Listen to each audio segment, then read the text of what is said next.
ఉంటుందమ్మా. పోల్ మీదకి వెళ్ళి పడి కింద పడితే ఖాళీ గడ్డ ఎవరిని ఆర్టిజన్దే కదా. మన మెడికల్ ఎవరికి ఇష్టం, ఎవరికి అవసరం వస్తాయి, ఆర్టిజన్ కాదా. ఎంప్లాయీస్కి ఏమో 240 ఉంటే మనకు 120 ఇస్తారంట. అంటే ఎంత అన్యాయం ఇది. పనిచేస్తాడు ఎవడు, కష్టపడ్డాడు ఎవడు, ఎవరికి ఇబ్బంది ఉన్నది, ఇవన్నీ ఆలోచన లేదు. కాబట్టి దయచేసి ఇప్పటికైనా ఇంత ఎత్తున నిరసన తెలిపినప్పుడు అయినా ప్రభుత్వం ఆలోచన చేయాలా, యాజమాన్యం ఆలోచన చేయాలా.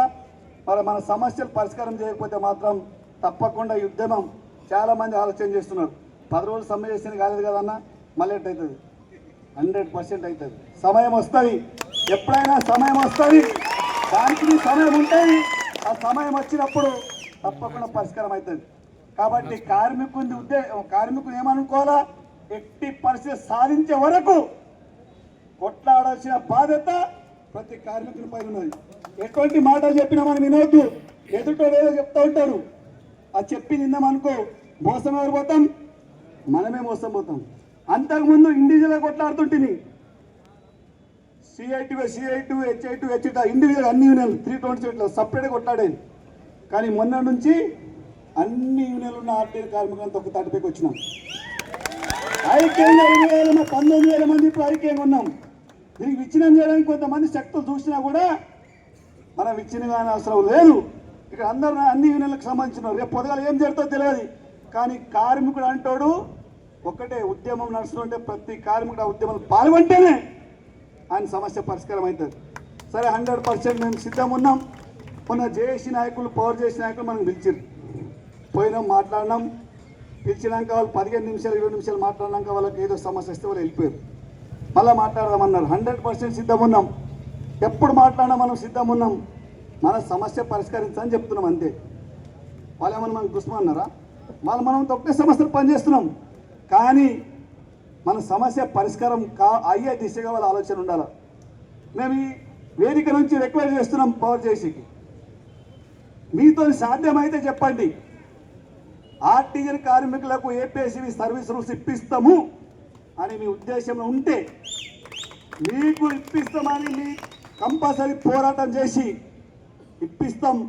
వాళ్ళకి న్యాయం చేయాలా. పాపం ఇన్ని సంవత్సరాల నుంచి సమస్యలు పనిచేస్తున్నారు, వాళ్ళకి అన్యాయం జరుగుతున్నది అని మీ ఉద్దేశం ఉంటే మీరు రేపు హామీ ఇవ్వండి. 100% మీ వెనక వస్తుంది. మాకేం ఇవి లేవు, బేసిక్ లేవు. వీళ్ళన్నీ మీకు సంబంధించిన యూనియన్లు ఉన్నాయి. ఇండివిజువల్గా మేము ఒక్కలేమున్నాం, మీ జేసీ లేని వాళ్ళం, పవర్ జేసీలా మేము అందరం సిద్ధం ఉన్నాం. వీళ్ళందరూ నాయకులు అందరూ సిద్ధం ఉన్నారు. కానీ అట్లా కాకుండా మామూలుగా మళ్ళా వెనుకటికి ఉన్న ప్రకారం ఉంటుందంటే మాత్రం దానికి ఒప్పుకునే ప్రసక్తి లేదు.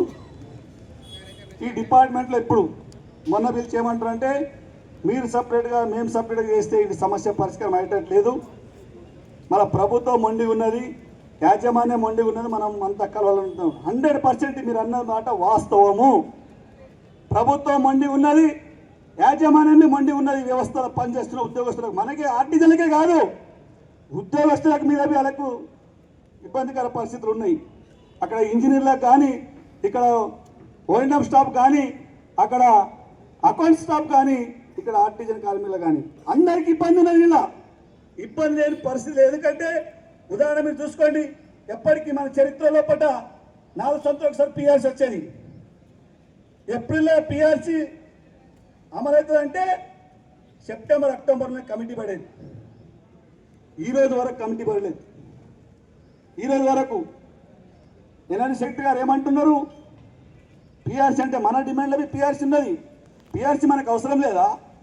అసలు మనకు జీతాలు పెరగాలంటే ఏంది, పిఆర్సీ అమలైతేనే కదా జీతాలు పెరుగుతాయి. మనకు వాళ్ళకంటే ఎక్కువ మనకు అవసరం ఉన్నది.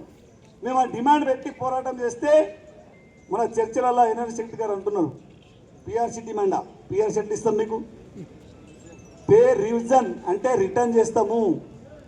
మీ డిపార్ట్మెంట్లో జీతాలు ఎక్కువ ఉన్నాయి, మీ ఎవరికైనా ఉన్నది, జీతాలు ఎక్కువ ఉన్నాయి. అయితే ఈ ఏమంటారు అది మన రోడ్ల భవనాల శాఖ ఉంటుంది కదా, R&Bలో ఉన్న ప్రకారం ఇంజనీర్లకు జీతాలు తగ్గిస్తాం అంటే ఏమన్నమాట? అంటే చచ్చిపోతారు ఎవరు? ఈ డిపార్ట్మెంట్లో పనిచేసేవాడు ఎవరైనా కానీ, అది ఇంజనీరా, ఓఎన్ఎం స్టాఫ్ ఎవరైనా కానీ, ఈ డిపార్ట్మెంట్లో రిస్క్ వర్క్ ఉన్నది. పని చేసి పోల మీద చచ్చిపోతున్నారు. వేరే డిపార్ట్మెంట్ ఎవరు చచ్చిపోతారా?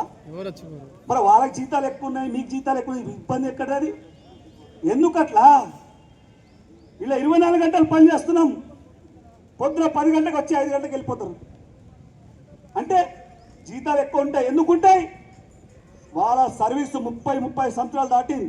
ఒక్కొక్క చీఫ్ ఇంజనీర్కు 30 సంవత్సరాలు దాటింది కాబట్టి 4 సంవత్సరాలకు ఒకసారి పిఆర్సీ వచ్చింది కాబట్టి కష్టపడి డిపార్ట్మెంట్కి పని చేసింది కాబట్టి వాళ్ళ జీతాలు పెరిగినాయి. తప్పేమున్నది? తప్పేమున్నది అంటున్నాం. మనకి వాళ్ళలేక మనకి పెరగాల. వాళ్ళకి ఎక్కువనే మనం ఇచ్చేపడే అవసరం లేదు. కానీ ఈ వ్యవస్థలో ఈ డిపార్ట్మెంట్లో ఎంత రిస్క్ ఉన్నది.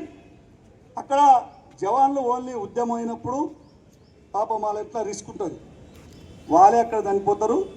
సెకండ్ డిపార్ట్మెంట్ ఎలక్ట్రిసిటీ డిపార్ట్మెంటే. ఇక్కడ రోజు చచ్చిపోతున్నారు. నెలకు కార్మికుడు చచ్చిపోతాడు. అసలు ఎంతమంది ఎలక్ట్రిసిటీ యాక్సిడెంట్లో చచ్చిపోతున్నారు అండి? యాజమాన్యం కానీ ప్రభుత్వం కానీ పట్టించుకుంటుందా? ఆలోచన చేయండి. డిపార్ట్మెంట్ నుంచి ₹1 రాదు. ఏదో నిన్న మేము బ్యాంకులో అకౌంట్ ఉండడం వల్ల బ్యాంక్ వాడు అన్ని వ్యవస్థలు కరెక్ట్ ఉంటే మనకి ₹1 ఇన్సూరెన్స్ వచ్చింది.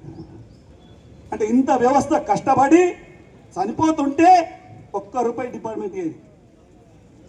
మీకు ఇంకా జీతాలు ఎక్కువనే అంటారు. కష్టపడుతున్నాం, ప్రాణాలు పోతున్నాయి. ఈ డిపార్ట్మెంట్లో ముందు నుంచి ఉన్నది. ఈ డిపార్ట్మెంట్లో ముందు నుంచి ఉన్నది కాబట్టి జీతాలు ఎక్కువ ఉన్నాయి. వాళ్ళు పాపం 30 ఒక్కడు ఉండాలి. అందరు రిటైర్మెంట్ అయిపోతారు, జీతాలు తగ్గిపోతాయి. 2 లక్షల జీతాలు ఎక్కువ. 30 తర్వాత ఈ డిపార్ట్మెంట్లో 2 లక్షల కంటే ఎక్కువ జీతాలు ఎవరికి ఉన్నాయి? మరి అంత డిపార్ట్మెంట్లో బడ్జెట్ మిగిలిపోయినాడు. మాకు ఇస్తే మీకు ఏమి ఇబ్బంది ఉన్నదండి? నువ్వు ప్రజల దగ్గర డబ్బులు తీసుకుంటలేవా? కరెంట్ ఏమి ఫ్రీ ఇస్తున్నామా? అక్కడ గవర్నమెంట్ అన్న ఇస్తుంది మనకు, ఇక్కడ ప్రజల దగ్గర వసూలు చేస్తున్నాం. మీకు జీతాలు ఎక్కువనే, మీకు జీతాలు ఎక్కువనే అంటే 100% ఉంటాయి. మరి ఈ విధంగా 7% తీసుకుంటే మాత్రం బయటి డిపార్ట్మెంట్ కంటే మనం అవతలకి అయిపోతాం. వాస్తవమా కాదా? డిపార్ట్మెంట్ చరిత్రలో ఎప్పుడు పిఆర్సీ తీసుకున్నా 27% నుంచి 30%. మొన్న 22 పిఆర్సీ మాత్రం 7% పడిపోయినాం. మళ్ళీ ఈ పిఆర్సీ మనం అందరం కలిసి కొట్లాడి 30% తీసుకున్నాల్సిన అవసరం ఉన్నది. ఎవరికైనా పర్లేదు, వాళ్ళకైనా తీసుకోవాలి. ఎందుకంటే వాళ్ళ పాపం సంవత్సరం 6 నెలలు రిటైర్మెంట్ అయిపోతారండి.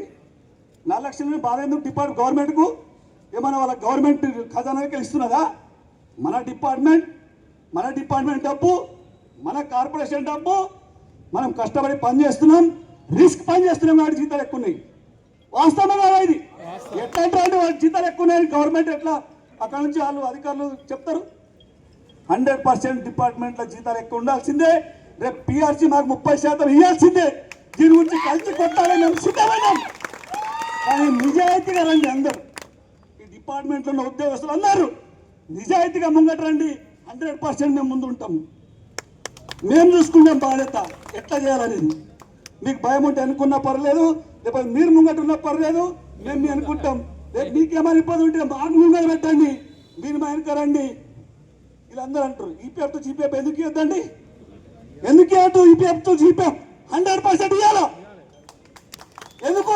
రిటైర్మెంట్ అయిన ఎట్లా బతకాలబ్బా? ఆలోచన చేయండి మీరు. వాళ్ళ గవర్నమెంట్లో 2004